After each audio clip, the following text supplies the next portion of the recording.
Vai começar aquele quadro que a gente espera ansiosamente toda semana. Tá no ar mais um Falando Direito.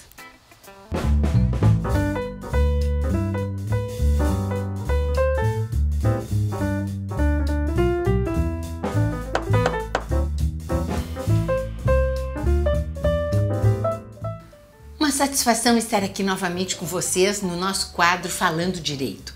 Hoje nós vamos abordar o regime de bens no casamento. Muitas pessoas vão de pensar, mas para que, Saulo, falar em patrimônio antes do casamento? Nesse momento nós temos que falar sim, para depois não só falarmos e brigarmos se não chegarmos num acordo pelo regime que queremos que seja corrido durante o nosso casamento. Nós podemos, e isso é muito importante que se lembre, nós podemos, na decorrência do casamento e na vigência do regime de bens, também entender que devemos trocá-lo. A lei hoje o permite. Então, há condições de, se o casal quiser, se o magistrado entender subsidiado bem aquele pedido, de alterar o regime de bens. Então, quando do casamento, nós temos 4 regimes de bens que nós podemos escolher. E um que não nos pode buscar uma decisão, porque ele é imposto. Ele é imposto porque é o regime da separação total de bens quando ambos ou um dos consortes já fez 70 anos. Aí há uma imposição legal. O regime tem que ser o da separação de bens. Isso dá margem a outro assunto, mas que eu não vou abordar hoje, que é uma súmula que rege diferentemente esse regime da separação de bens. Então, nos 4 regimes, o casal que se vai formar através do casamento pode optar pelo regime da comunhão parcial, que é o regime legal. Se eu não disser nada, qual o regime que eu quero que paute meu casamento, eu vou ter o regime da comunhão parcial, o regime legal.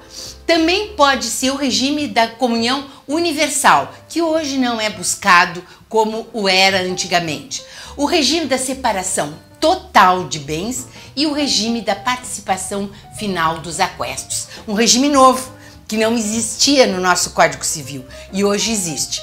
Vamos começar pelo novo, o que não existia. Esse regime da participação final dos aquestos, ele permite que cada um dos cônjuges adquira um patrimônio, administre os seus bens e no fim, quando houver a extinção do casamento pelo divórcio ou pela morte de um dos dois, nós com facilidade vamos ver, administrou tal bem, tem que fazer uma compensação, adquiriu isso, vendeu aquilo, vai fazer uma compensação final. No final é um regime híbrido e no final o que acontece? Se vai fazer uma comunhão parcial na realidade.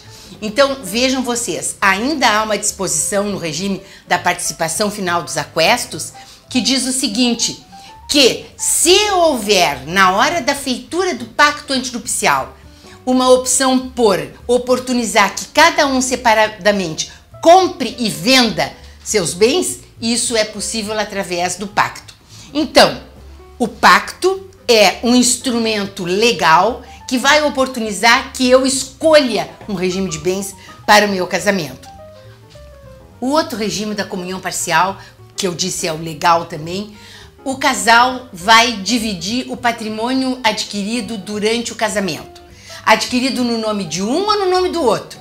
Adquirido com valores de um ou valores de outro, ou valores de ambos. Não interessa. Aquilo que for adquirido na constância do casamento é dos dois. Só não o é aqueles bens que foram doados para aquele parceiro. É para ele a doação, então não comunica com o outro, no regime da comunhão parcial. Ou bens adquiridos através de herança. Esses também não se comunicam. Então, se eu sou casada pelo regime da comunhão parcial e recebi uma herança dos meus pais, é só minha. Esta eu não divido.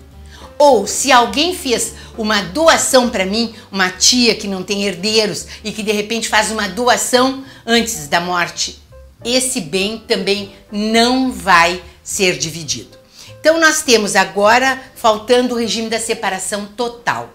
Esse regime, ele dá margem a que cada um tenha o seu patrimônio e que cada um possa dividir como bem entender esse patrimônio para os seus herdeiros, desde que conserve a metade que é dos herdeiros necessários. Então vejam vocês, o cônjuge na separação total de bens, ele vai sofrer uma influência grave que a gente tem que atentar no caso da morte do outro, porque aquele que no casamento não recebe nada do patrimônio do outro, porque é casado com separação de bens, na morte receberá, será herdeiro. Isso é tema para outro dia. Então o que importa é que vocês gravem 4 regimes e um quinto que é imposto a quem tem 70 anos. E os 4, comunhão universal, comunhão parcial, separação total e participação final dos aquestos. Espero que vocês tenham entendido. Se não entenderam, deem um jeito de entrar em contato comigo, é muito fácil, que aí eu volto com um assunto ou esclareço a dúvida de um. Obrigada, foi uma satisfação. Até a semana que vem.